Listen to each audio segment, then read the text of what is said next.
ቢጠበቁ ኑሮ የኔታ ይባቤ ባልታሰሩ ነው። ምንም መጥሪያ አልደረሳቸውም። ትሄዳለህ ለጥያቄ እንፈልጋለን ነው የተባለው። ጳጳስም የለም ማለት ነው። ፓትርያርክም አይገኝም ማለት ነው። ሞ ሊገኝ የሚችለው ከየት ነው ከተባለ የመጀመሪያው ከራሳቸው ከታሰሩት ከኔታ ነው። ሁሉም ተስፋ እየቆረጠ የአብነት መምህራኑ ጉባኤ ቤታቸውን አጥፈው የጠላት መልእክት ማስተላለፍ ነው ብዬ ነው ወስደው። ስለዚህ ይህ ጉዳይ ጠቅላይ ቤተ ክህነቱ ቅዱስ ሲኖዶሱም ይሄንን ማስጠበቅ አለበት። ብፁዕነታቸው ብፁዕ አቡነ አብርሃም ትልቁን ድርሻ የአንበሳውን ድርሻ ወስደው ከመንግስት አካላት ጋር እየተነጋገሩ ያሉ እሳቸው ናቸው። ስለዚህ አሁን አንዱ ትልቁ ችግሩ እንደ ችግር የሚታየው ምንድነው? የጤናቸው ጉዳይ ነው። መንግስት የሃይማኖት አባቶችን ከማሰር ይልቅ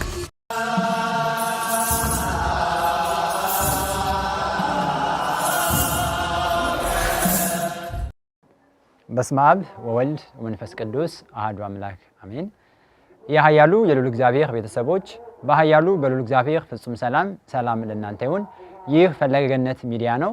በዛሬው ልዩ መርሃ ግብራችን ወቅታዊ የቅድስት ቤተክርስቲያናችን ጉዳይ ወደ እናንተ የምናቀርብበት ልዩ ጥንቅር ያዘጋጀንበት መርሃ ግብራችን ነው። ይሄው ምንድነው?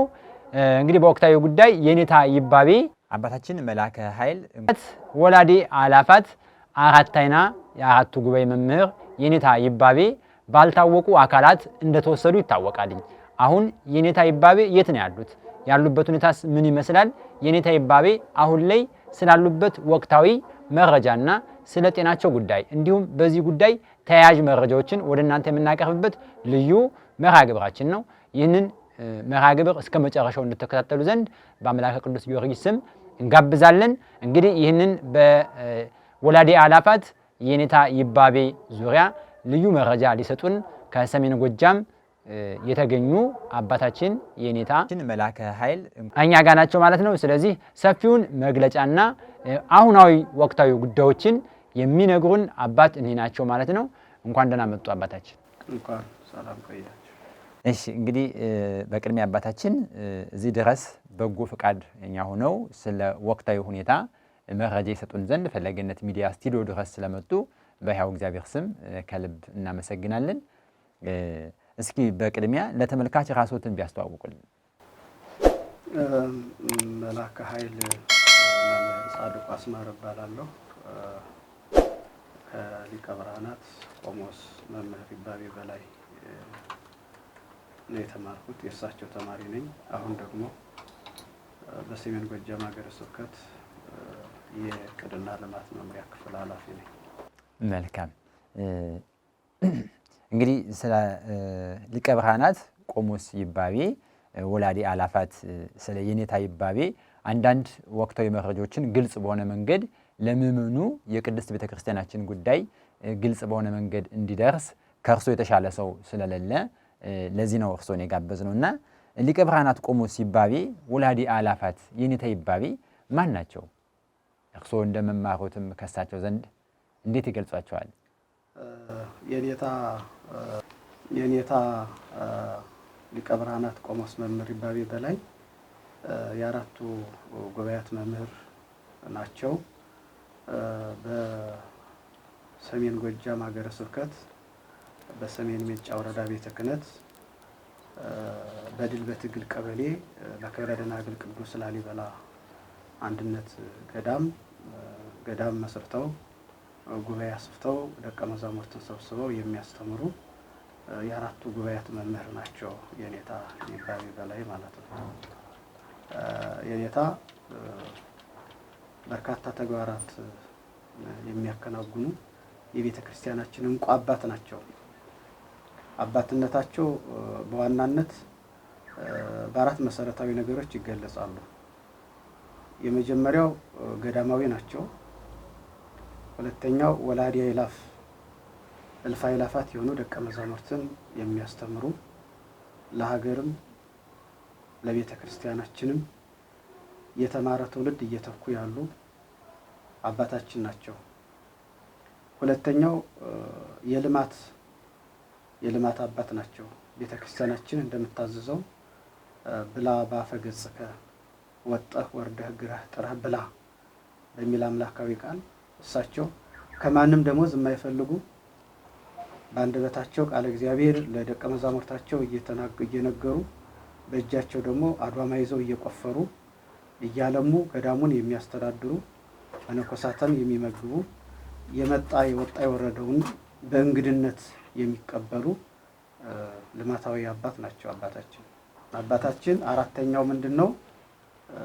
አባታችን ቃለ እግዚአብሔር ብቻ ሳይሆን ለአካባቢው ገበሬ ለአካባቢው ህብረተሰብ ልማትን የሚያስተምሩ እንዲያርጋችሁ ትከሉ፣ እንዲያርጋችሁ ረሱ፣ በዚህን ሰዓት ረሱ፣ በዚህን ሰዓት ዝሩ፣ በዚህን ሰዓት የምታደርጉ ታለማላችሁ እያሉ አትክልት ቦታ አላቸውና እዛ አካባቢ አትክልት ደቀ መዛሙርታቸው ውሃ እያጠጡ ቁፋሮ እየቆፈሩ አትክልት አልምተው አትክልቱ ለገበሬ በሰኔ ወር እና ሐምሌ ወር ላይ እያሰራጩ እዛው አካባቢ ያሉ ገበሬዎችም ደግሞ ራሳቸውን ችለው እንዲኖሩ በልማት የልማት መምህር የሆኑ አባታችን ናቸው። የኔታ ሊቀ ብርሃናት መምህር ይባቤ በላይ። መልካም እንግዲህ መላከ ኃይል በእውነት በጥሩ ሁኔታ ገልጸውልናል። ምናልባት ግን እዚሁ አያይዘው የኔታ ይባቤን ሊቀ ብርሃናት የኔታ ቆሞስ ይባቤ በላይን የገለጹበት ጥሩ መንገድ አለ። እሱ ምንድነው? አራተኛው በተለይ የግብርና መምህር ናቸው ማለት ይቻላል። ብዙ ጊዜ ሲነገር እንሰማለን። እርሳቸው ወንጌል ዘርግተው ጉባኤ ቤት ከፍተው ነው ብዙዎችን የሚያስተምሩ። እንደተነገረውም ወላዲ አላፋት ናቸው። ብዙ ሰዎችን የወለዱ በወንጌል ብርሃን የወለዱ የመንፈስ አባታችን ናቸው እና እኒህ ሰው እንዴት ነው የሚበቃቸው ይህን ሁሉ ስራ መስራት? ጉባኤ ዘርግተው ብዙ መምህራንን ያስተምራሉ። ደግሞ በአካባቢ የሚገኙትን ገበሬዎችን እንዲህ ያለ ስልጣኔን ያስተምራሉ፣ እንዴት መስራት እንዳለባቸው። እንዲሁ ሰዓት አጠቃቀማቸው ለዚህ ትውልድ በተለይ ለወጣቱ ጥሩ ትምህርት ስለሚሆን እንዴት ይገልጹታል? አባቶቻችን በመጽሐፍ እንዳስቀመጡት እስመ ረፍቶሙ አኮቴቶሙ ወአኮቴቶሙ ረፍቶሙ፣ ምስጋናቸው ረፍታቸው፣ ረፍታቸው ምስጋናቸው ነው ተብሎ ከተነገሩላቸው አባቶች አንዱ ናቸው። የኔታ ጊዜ አጠቃቀማቸውን በሚገርም ደረጃ ነው። የኔታን ተኝተው አየኋቸው፣ ንጣፍ ላይ ተኝተው እንቅልፋቸው ወይም ረፍት ወስደው አየኋቸው የሚላቸው ሰው የለም። እኔም የቅርብም ልጅም ስለሆን እዛው ገዳሙ ላይ ተወልጄ አካባቢው ላይ ተወልጄ እዛው ያደኩኝ እዛው የተማርኩኝ ስለሆነ በቅርብ ስለማውቃቸው ጊዜያትን ከፋፍለው ነው። የመጽሐፍ ተማሪዎችን ጉባኤ የሚያስኬዱበት ጊዜ አለ። የቅኔ ተማሪዎችን ጉባኤ የሚያስነግሩበት ቅኔ የሚያስነግሩበት ጊዜ አለ። መነኮሳትን ስራ የሚያሰማሩበትና ስራ ላይ ይሄን ስሩ ብለው የሚያዙበት ጊዜ አለ። በተመሳሳይ ምዕመናኑ ወደዛ ሄደው ለተለያየ ጉዳይ ስለሚፈልጓቸው አንዳንዶቹ ታመው መጣው በመስቀል መዳሰፍ ይፈልጉ፣ አንዳንዶቻቸው ቅድም እንዳልናቸው የኔታ መምህርነታቸው የቃለ እግዚአብሔር ብቻ ሳይሆን የልማት መምህር ናቸውና ለዛ ጉዳይ የሚመጡ ምዕመናንን ለማስተናገድ ለምዕመናኑ የሚሆን ጊዜ በተመሳሳይ የሚቆፍሩበትና እንዲህ የሚሰሩበት ጊዜ ከፋፍለው የሚሰሩ አባታችን ናቸው። ነገራችን ላይ በጣም በሚገርም ሁኔታ እሳቸው ላይ ልማትን ስናነሳ የኔታ ገዳም ላይ የሌላ አትክልት፣ የኔታ ገዳም ላይ የሌላ እጽዋት፣ የኔታ ገዳም ላይ የሌላ አዝርት፣ የኔታ ገዳም ላይ የማይገኝ ነገር የለም በልማት ላይ ማለት ነው። እና በዚህ መልኩ ከፋፍለው የሚያስተምሩ ሌትም ቀንም ደፋ ብለው አካባቢውን ለማባልማት በማስተማር እና በተለያዩ ነገሮች ሰፊ ስራ እየሰሩ ያሉ አባታችን ናቸው የኔታ ሊቀ ብርሃናት መምህር ይባቤ በላይ። መልካም እንግዲህ አባታችን ሊቀ ብርሃናት ቆሞስ ወላዲ አላፋት የኔታ ይባቤ እንዴት ነው ሊወሰዱ የቻሉት? በምን ሁኔታ ነው? ማንስ ነው ሊወስዳቸው የቻለው? ምናልባት እንግዲህ የሚታወቅ ነው ሜጫ አካባቢ ቦታው ብዙም ሰላም አይደለም፣ በዚህ በጦርነት ምክንያት የተነሳ ማለት ነው። ብዙ ውጅንብሮች ይኖራሉ። ግን በዋነኝነት ማን ወሰዳቸው? እንዴት ነው ሊወሰዱት የቻሉት? ጥሩ የኔታ ሰኔ 12 የቅዱስ ሚካኤልን በዓል አክብረው በተመሳሳይ የታላቁን ንጉሠ ነገሥት ጻድቁ አቡነ ላሊበላ ቅዱስ ላሊበላ የረፍት በዓላቸው ነውና ገዳሙም ገዳሙ ላይ ይከበራል። ታላቅ ቤተክርስቲያን አሰርተው እየተገለገለበት ያለ በቅዱስ ላሊበላ ስም ነውና ያንን አስከብረው በ13 የሕክምና ቀጠሮ አዲስ አበባ ነበራቸውና መነኮሳቱንም ደቀ መዛሙርትም ተሰናብተው ለደቀ መዛሙርቱ የተሻለውን ገፋ አድርጎ የተማረውን ወታች ያሉ ደቀ መዛሙርቱን ስታስተምር ጠብቀኝ፣ መነኮሳቱን በተመሳሳይ ለእመምኔቷ እዚህ ሕክምና ቀጠሮ አለኝና ደርሼ ልመለስ አደራ መነኮሳቱና ገዳሙን ብለው ሲወጡ እንግዲህ ጠዋት ላይ ነው መከላከያ መጥቶ ለጥያቄ ፈልገውታለሁ ብሎ ገዳማቸው ድረስ ያዛቸው። የኔታም ያው እንደሚታወቀው ለሚጠይቃቸው መልስ የሚሰጡ አባት እሺ እንጂ እምቢን የማያውቁ አባት ናቸውና እሺ ብለው መከላከያ ይዟቸው ወደ ከገዳሙ እስከ ወተት አባይ ቢኮሎ ድረስ ካምፕ ድረስ ነው ይዟቸው የመጣው። በዚያ ለተወሰነ ሰዓት አርፈዋል። እኛም ቢኮሎ ላይ የደረሱ በኋላ ነው ወተት አባይ ቢኮሎ ላይ ካምፕ ላይ ከደረሱ በኋላ ነው ያወቅ ነው።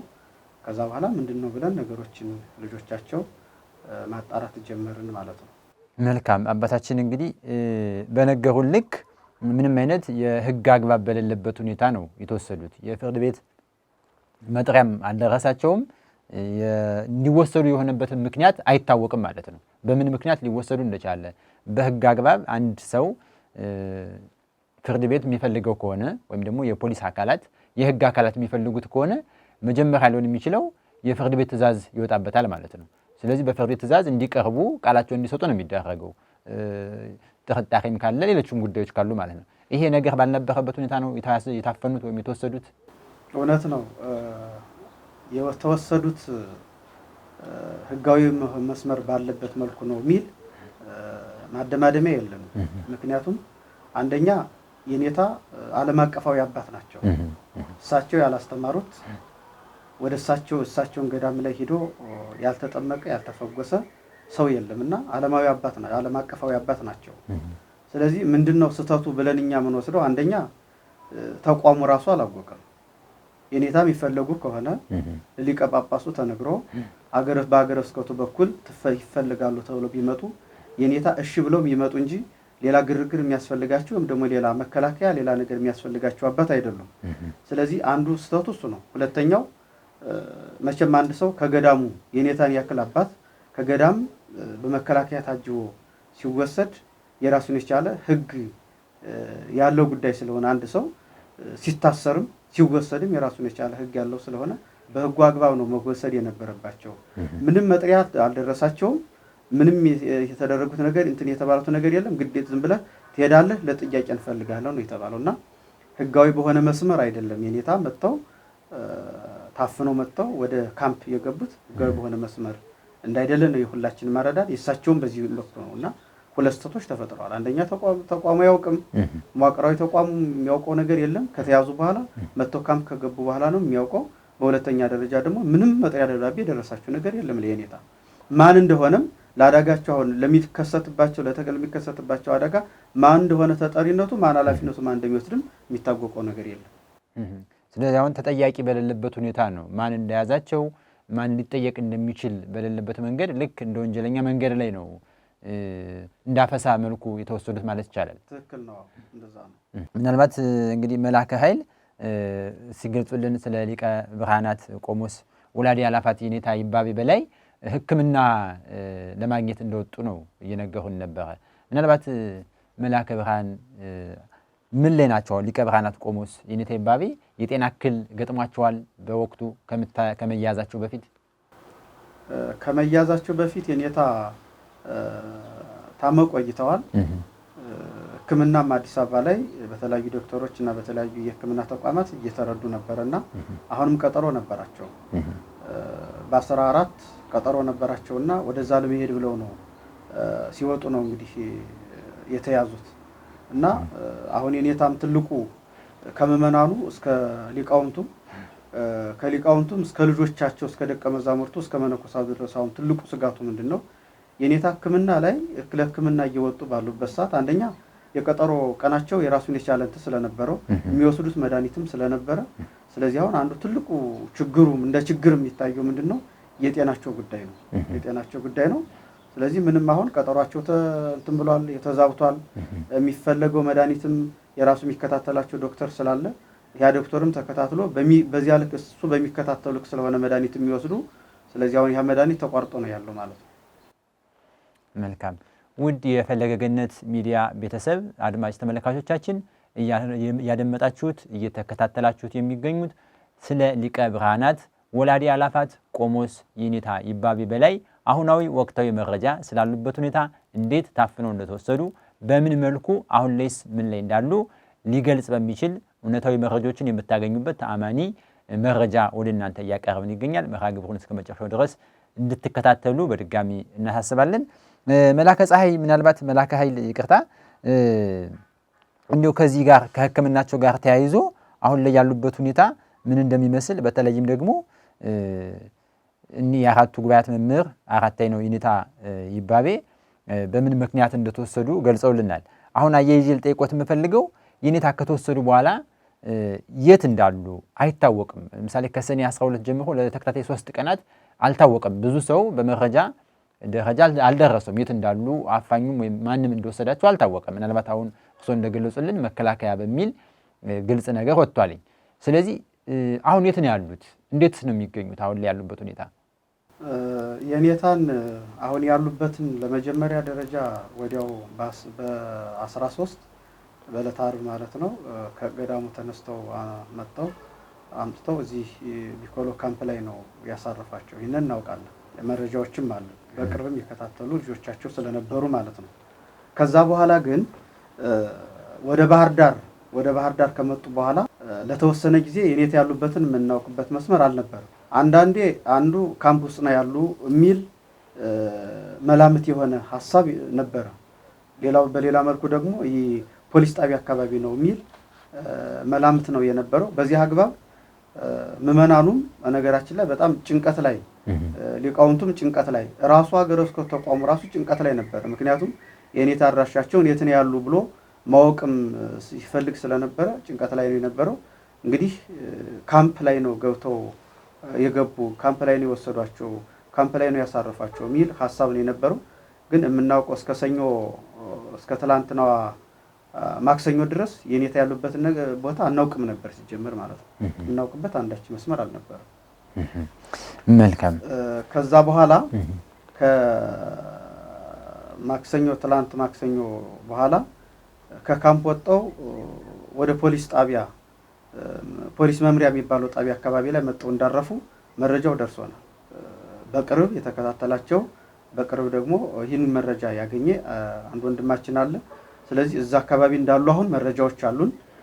እኛም በርቀት ቅርበት ያየንበት እንትን አለ። ምክንያቱም እውነታውን እውነት ማለት ስላለብን መናገርም በዚሁ መልኩ ስላለብን እዚህ ፖሊስ መምሪያው ላይ እንዳሉን አሁን ያረጋገጠው።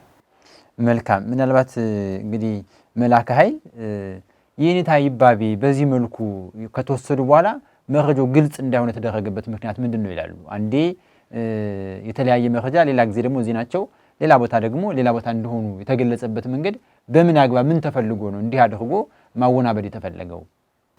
አሁን የኔታን ለጥያቄ ፈልገውታል ብሎ ያመጣቸው አካል የኔታን ስለማያውቃቸው ነው የሚል ማደማደሚያ ነው ያለኝ።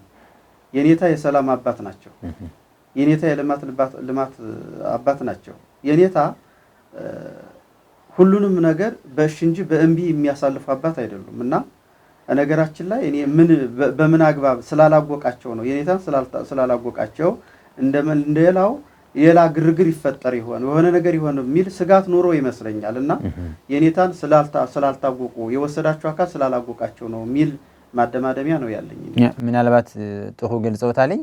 ምናልባት ተያይዞም በግልጽ እንዲነገር ያልተፈለገበት ምክንያት ምንም አይነት ወንጀል ስለሌለባቸው እንዳሉትም ስላላወቁ ይሆናል። ያዙበትን ምክንያት አላወቁም። ኦሬዲ እንግዲህ የሆኑ አካላት እንዲያዙ ትእዛዝ ሰጥቷልኝ። ግን የያዙት አካላት ምን እንደሚፈልጉ ከሳቸው ያለማወቅም ሊሆን ይችላል። በተጨማሪም እንዳሉት ኦርቶዶክሳዊ ቁጣ ያስነሳል የሚል ነው። በእርግጥ አሁንም ውስጡ እንዲህ አይነት ሁኔታዎች አሉ። ብዙ ምዕመናን እየተቃወሙ ነው ይህንን ጉዳይ። ምናልባት እንግዲህ መላከ ኃይል አያይዘው ሊገልጹልን የምንፈልገው ወላዲ አእላፋት የኔታ ይባቤ እንዲፈቱ ከመንግስት አካላት ጋር አሁን ባለበት ነባራዊ ሁኔታ ምን እየተደረገ ነው? ምን ያህል ርቀት ተሄዷል? በተለይ ደግሞ እንደምናውቀው አሁን ብዙ ጊዜ በሚዲያ የሰሜን ጎጃም ሊቀ ጳጳስ እንደመሆናቸው ብፁዕ አቡነ አብርሃም በዚህ ጉዳይ ብዙ ትኩረት አልሰጡትም እያሉ አንዳንድ ሰዎች በግንፍልተኝነት ወይም ያለ መረጃ ሂስ ያደርጉ ይሰማሉ። ነገር ግን እኛ የምናውቀውን እናውቃለን ብፁዕ አቡነ አብርሃም የሄዱበት ደረጃ እንዳለ። እስኪ እርሶ ይህንን መልኩ ሊግለጹት። እርሶ እናንተ በምን ደረጃ ሄዱ? በተለይ ደግሞ እዛ አካባቢ ያሉ ምዕመናን የሄዱበትን ርቀት እናንተም እንደ ኮሚቴ የሄዳችሁበት እንዲፈቱ ከመንግስት አካላት ጋር ያደረጋችሁት ጥረት አያይዛችሁም ብፁዕ አቡነ አብርሃም ምን እያደረጉ እንዳለ ቢገልጹልን። የኔታ ሊቀ ብርሃናት መምህር ይባቤ በላይ እንዲፈቱ ከገዳሙ መነኮሳት ከደቀ መዛሙርቱ ከአካባቢው ምዕመናን ህብረተሰብ ጀምሮ የራሱን የበኩሉን ድርሻ እየተወጣ ነው።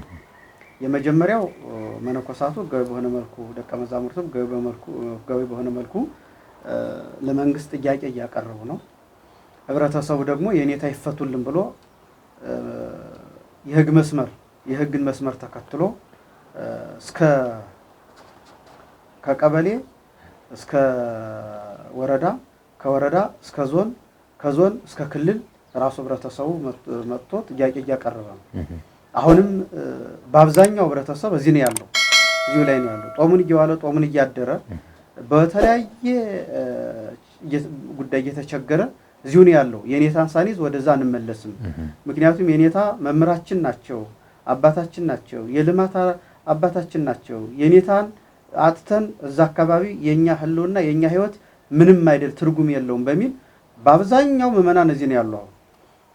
አንዱ እሱ ነው። ሁለተኛው ወረዳ ቤተ ክህነቱን በተመሳሳይ እንዲሁ ከተያዙበት ቀን ጀምሮ ጥያቄ እያቀረበ ነው። አግባብ ባለ መልኩ ጥያቄ እያቀረበ ነው።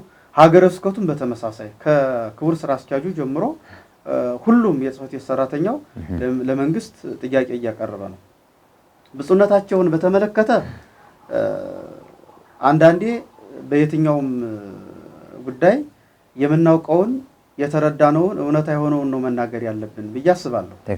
ምክንያቱም ምዕመናኑ ግራ እንዳይጋቡ በእምነቱም እንበለው በሰላሙም እንበለው ሌላ ግርግር እንዳይፈጠር የምናውቀውን የተረዳነውን ያየነውን ነው መናገር ያለብን ሚል ማደማደሚያ ሐሳብ ነው ያለኝ። ብፁዕነታቸው ብፁዕ አቡነ አብርሃም የሰሜን ጎጃም እና የባህር ዳር ሀገረ ስብከት ሊቀ ጳጳስ የቅዱስ ሲኖዶስ አባል የሆኑት አባት የኔታ ሊቀ ብርሃናት መምህር ይባቤ በላይ ተያዙ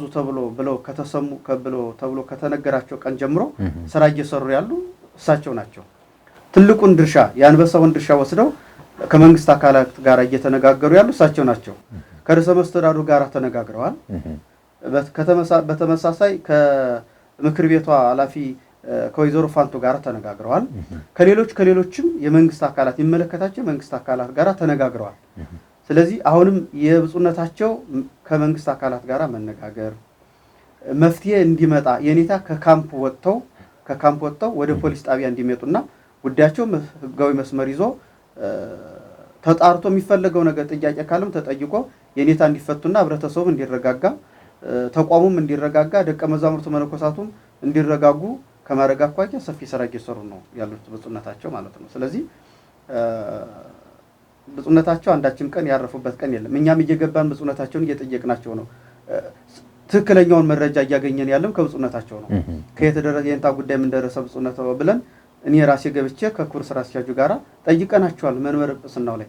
ስለዚህ አሁን እንዲደርሷል አሁን እዚህ ላይ ነው ያለው ብለው እየነገሩን ያለና እያረጋጉን ያለ ጉዳዩም ደግሞ ያለቀለት ጉዳይ ሆኖ ብፁዕነታቸው መምህራችን እንዲፈቱ ታላቅ ስራ ነው ብፁዕነታቸው እየሰሩ ያለ። እንግዲህ መላከ ኃይል እንደገለጹልን ሊቀ ብርሃናት ቆሞስ የኔታ ይባቤ ምንም አይነት የፖለቲካዊ እንቅስቃሴ የላቸውም። ይህ እንደሚታወቅ ሆኖ ነው እንግዲህ እንደገለጹትም የክልል መንግስታት ብዙ ባለስልጣናት ያውቋቸዋል፣ ደጃቸውን ረግጠዋል። ታዲያ ይህ በሆነበት መንገድ ለምንድን ነው ይህን ያህል ጊዜ ታፍነው እንዲቆዩ የተደረጉት? እንዲሁ አያይዘው እንዲገልጹልን የምፈልገው አሁን ያሉበት ሁኔታ የእስር ሁኔታቸው ትልልቅ ወንጀል ከፈጸሙ ወንጀለኞች ጋር ነው ወይስ ለብቻቸውን ያሉበት ሁኔታ እንዲሁ ምን ይመስላል? ከጤናቸው አኳያ ምቹ ሁኔታ አለ ወይ የእስር ሁኔታቸው? እስካሁን የቆዩበትን አሁን 7 ቀን ዛሬ 7ኛ ቀናቸው ነው ከታሰሩ። እስካሁን የቆዩበትን ምክንያት የምናውቀው አንዳች ነገር የለም። የሚገርመውና የሚያስደንቀውም እሱ ነው። ምንም ባልታወቀ ምክንያትና ማንኛውም ባልተረዳው ምክንያት የኔታ 7 ቀን ታስረው በዚያ ልክ እየተሰቃዩ ያሉ መሆናቸው በጣም የሚገርምና ህብረተሰቡንም ያስከፋ እኛንም በእውነቱ በጣም ያሳዘነ ጉዳይ ነው።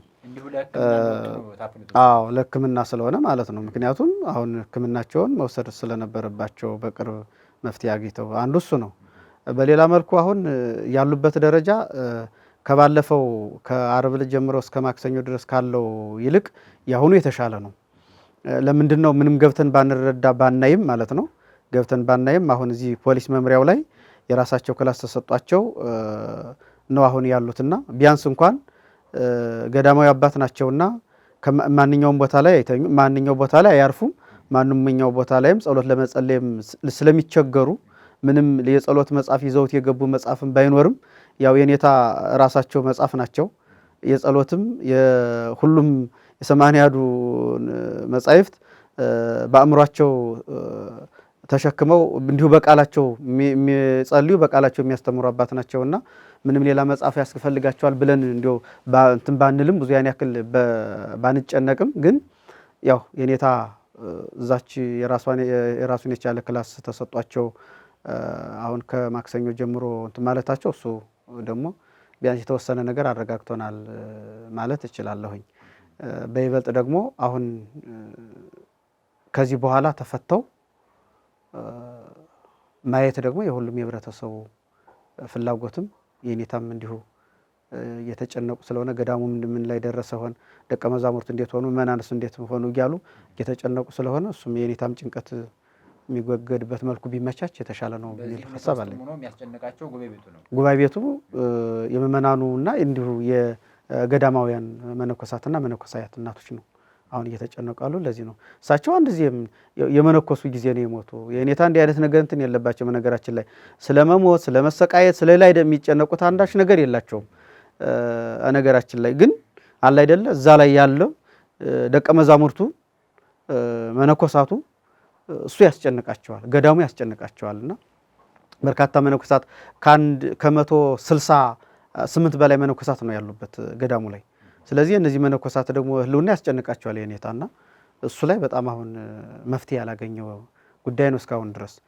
ትላንት በሚገርም ደረጃ የተሳሳተ መረጃዎች ነበሩ አለ አይደለ የኔታ ተፈተዋል የሚል የተሳሳተ መረጃ የኔታ በመኔታ መታሰራቸው እዚህ ከከተማው ጀምሮ እስከ ገጠር ድረስ መጥቶ እዚህ አካባቢ እየተሰቃየ ያለው ህብረተሰብ አንድ ቦታ ላይ ሰብሰብ አድርገው ተፈትቻለሁ በሉ ወደ የቤታችሁ ሰላም ግቡ እግዚአብሔር ይስጥልኝ ብለው ጸሎት አድርገው ባርከው ነው ይሸኛሉ ብለን ነው ተስፋው ያለንና ስለዚህ ከዚህ በኋላ የኔታ የተፈቱ መሆናቸው በዚያ ነው ሊገለጽ የሚችለውና በዚያ አግባብ ሊያዝ ይገባል የሚል ሐሳብ አለኝ። እንደኔ ትክክል። ምናልባት መላከ ኃይል ምሽት አካባቢ ምን ይወጡ መረጃዎች አሉ በርካታ ሰው የሚከተላቸው ፌስቡክ ላይ የሚጽፉ ጻፊያን ሊቀ ብርሃናት ቆሞስ የኔታ ይባቤ በላይ በመንበረ ጵጵስና ውስጥ እንዳደሩ ተፈተው በመምሰና በብፁዕ አባታችን በብፁዕ አቡነ አብርሃም ቤት ማረፊያ የእንግዳ ማረፊያ እንዳደሩ የተገለጸ አለና እንዲህ አይነት መረጃዎች እያደረጋችሁ ያለውን የማስፈታት ሂደት እንቅፋት አይሆንም ወይ? እንዲህ ያሉ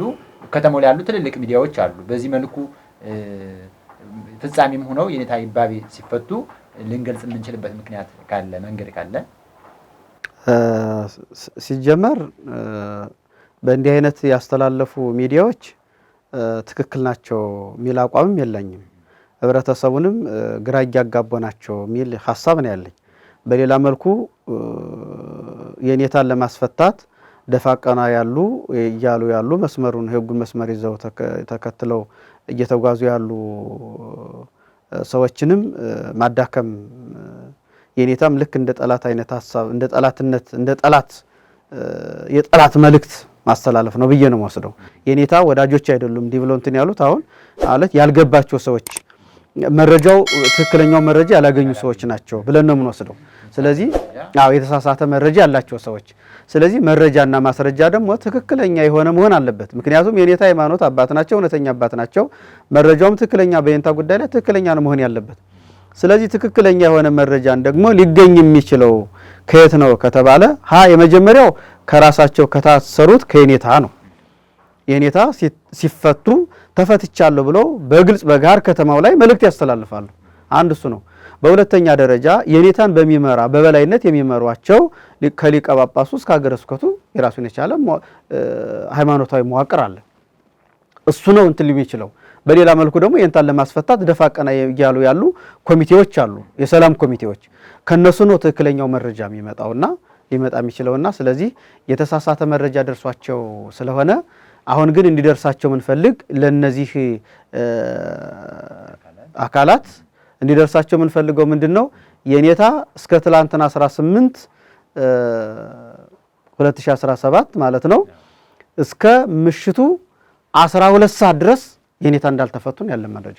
ከዚህ በኋላ ደግሞ የዛሬው ውሎ ምን ይሆናል የሚለውን ከዚህ በኋላ የምናውቀው ጉዳይ ነው የሚሆነው ማለት ነው።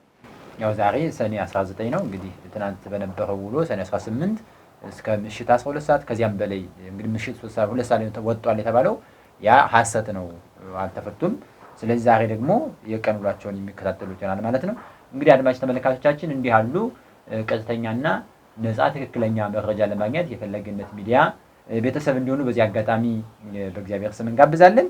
ምናልባት እንግዲህ መላከ ኃይል ጥያቄውን ወደ ማጠቃለል ስንሄድ እንዲሁ በተደጋጋሚ ቅድስት ቤተክርስቲያን ላይ እንዲህ ያሉ አይናማ የሆኑ መምህራን በተደጋጋሚ ይታፈናሉ፣ ይወሰዳሉ፣ በግፍ ይታሰራሉ፣ ያለ ምንም ፍርድ ሲጉላሉ ይኖራሉ። ፍርድ ቤት ሳይቀርቡ ማስረጃ ሳይቀርብባቸው እንዲሁ ዝም ብለው የሆነ ነገር ሲፈለግ ወይም ደግሞ ሌላ የፖለቲካ አጀንዳ ሲፈለግ መምህራንን መውሰድ፣ መነኮሳት አባቶችን ማንገላታት የተለመደ ጉዳይ ሆኗል።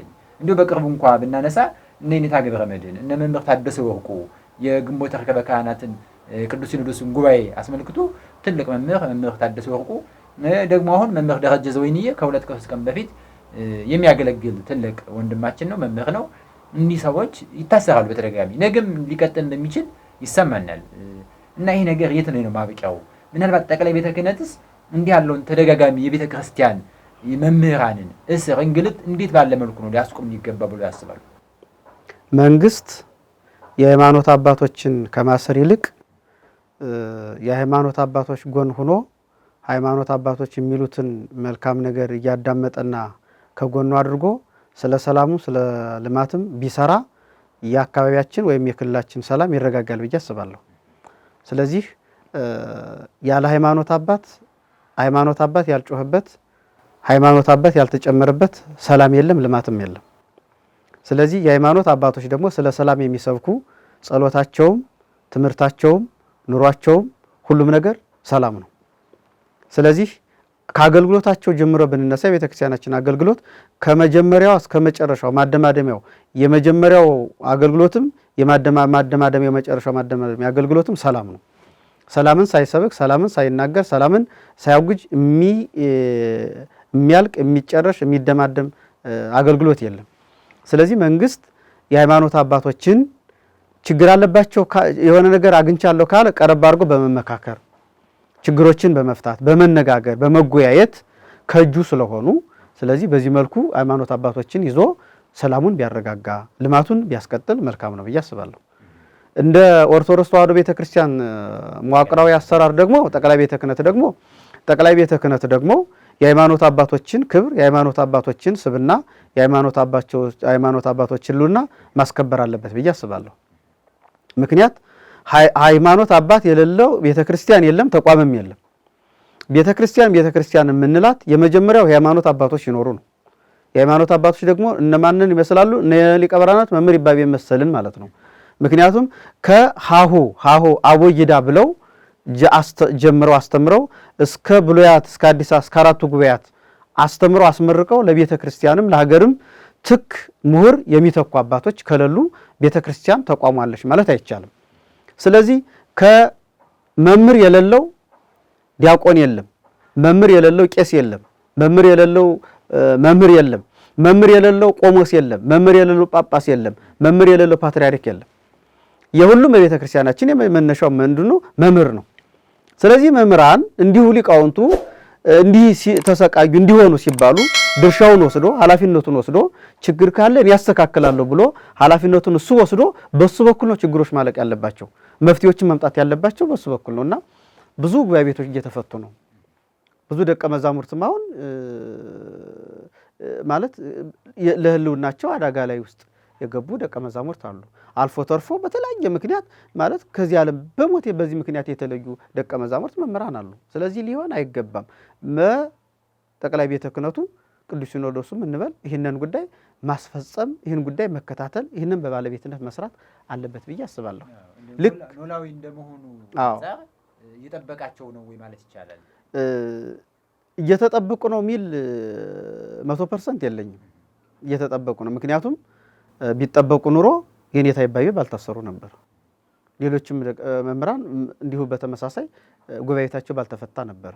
ስለዚህ መጠበቅ አለባቸው የሚል እንትን ያለኝና አሁን ትውልድ ማምከን ቤተክርስቲያኑ ያለውን ትውልድ ማምከን እንዳይሆን፣ ስለዚህ ትውልድ ከመምከኑ በፊት ተተኪ ትውልድ ከመጥፋቱ በፊት ሁሉም ተስፋ እየቆረጠ ያብነት መምህራኖች መምህር ጉባኤ ቤታቸውን አጥፈው ወንበራቸውን ትተው ወደ ምናኔው ዓለም እንኳን ራሱ ቢገቡ ወደ ገዳማት ቢገቡ ተተኪ መምህራን የሚያስተምር ተተኪ ትውልድ የሚተካ መምህር ከጠፋ ጳጳስም የለም ማለት ነው። ፓትርያርክም አይገኝም ማለት ነው። ስለዚህ ይህ ጉዳይ ጠቅላይ ቤተ ክህነቱ ቅዱስ ሲኖዶሱም ይህንን ማስጠበቅ አለበት ብዬ አስባለሁ። ብዙም ያን ያክል ስራ እየተሰራም ስላልሆነ በዚህ ጉዳይ ላይ በደንብ መሰራት አለበት ብዬ አስባለሁ። አባታችን እንግዲህ መላከ ኃይል ጻድቁ በእውነት ስቱዲዮ ድረስ መጥተው ስላለው ስለ ሊቀ ብርሃናት ቆሞስ የኔታ ይባቤ በላይ አሁናዊ መረጃዎችን ስላካፈሉን እንዲሁም ደግሞ ስለደረሰባቸው ሁሉን ጠቅለል ያለ መረጃ ስላካፈሉን እንግዲህ በሚዲያው አባላት ስምና በሕያው እግዚአብሔር ስም ከልብ እናመሰግናለን። እንዲሁ በመጨረሻ ቀረ የሚሉት ማስተላለፍ የሚፈልጉት አጠቃላይ ስላለው ሁኔታ ስለ ምዕመኑ ይሆናል አጋርነታቸውን ስላሳየው ስለሳቸውም አጠቃላይ ስላለው ሁኔታ ሊገልጹት የሚፈልጉት ቀረ የሚሉት ሀሳብ ካለ? እሺ፣ በመጨረሻም ምንድነው የሊቀ ብርሃናት ቆሞስ መምህር ይባቤ በላይ አሁን ታስረዋል። ከ7ኛ ቀናቸው ነው። ስለዚህ የታሰሩበትን ጉዳይና አሁን ያሉበትን ሁኔታ በዚህ መልኩ ከገለጽን እሳቸውን በማቅረብ ያለዚያም ደግሞ እኔና መሰል አባቶችን አቅርበን መፈታታቸውን በዚህ ታላቅ ስራ እየሰራ መንፈሳዊ አገልግሎት እየሰጠ ባለው በፈለገ ገነት ሚዲያ የምናሳውቅና የምናስተላልፍ ይሆናል ማለት ነው። መጨረሻ ማጠቃለያ መልእክቴ ምንድነው? የመጀመሪያው ተቋሙ ሀገረ ስብከቱ አሁንም ድረስ ጥያቄ እያቀረበ ነው የኔታ እንዲፈቱ። የኔታ እስከሚፈቱ ድረስ ሀገረ ስብከቱ ሰሜን ጎጃም ሀገረ ስብከት ከብፁዕነታቸው ጀምሮ መጨረሻው ላይ እስከሚደረስ ድረስ በዚህ መልኩ ጥያቄው ህጋዊ በሆነ መልኩ የተጀመረው ጅምር እንዲቀጥልና የኔታ የሚፈቱበት አግባብ እንዲፈጠር አንዱ መልእክቴ ነው። ሁለተኛው ምዕመናኑ ሊቃውንቱም ተረጋግተው ህጋዊ በሆነ መስመር በጀመሩት አግባብ ህጋዊ በሆነ መስመር የሚመለከተውን አካል ጥያቄ እያቀረቡ የኔታ እስከሚፈቱበት ሰዓት ድረስ ተረጋግተው ህጋዊ በሆነ መስመር እንዲጠብቁ ሌላ ከቤተ ክርስቲያናችን የሚያስፈልግ ነገር ስለሌለ ማለት ነው።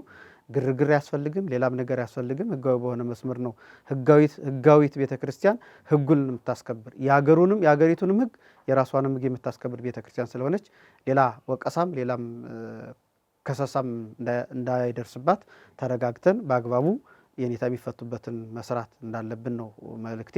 ሶስተኛው መልእክቴ ምንድነው? ለመንግስት አካላት ነው።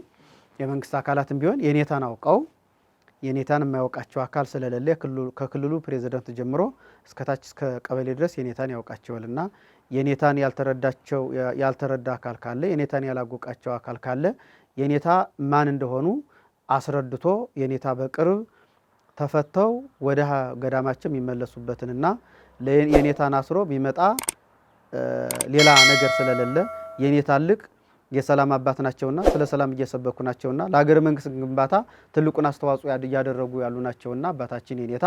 ስለዚህ የኔታን ከማሰር ይልቅ በኔታ መጠቀም ለሰላምም እንበለው ለልማትም እንበለው በኔታ መጠቀም የሚቻልበት አግባብ ቢፈጠር በተጀመረው ከርዕሰ መስተዳድሩ ጀምሮ አሁን የኔታ እንዲፈቱ እየተደረገ ያለው ጥረት ጥሩ ነው፣ ደስ ይለናል።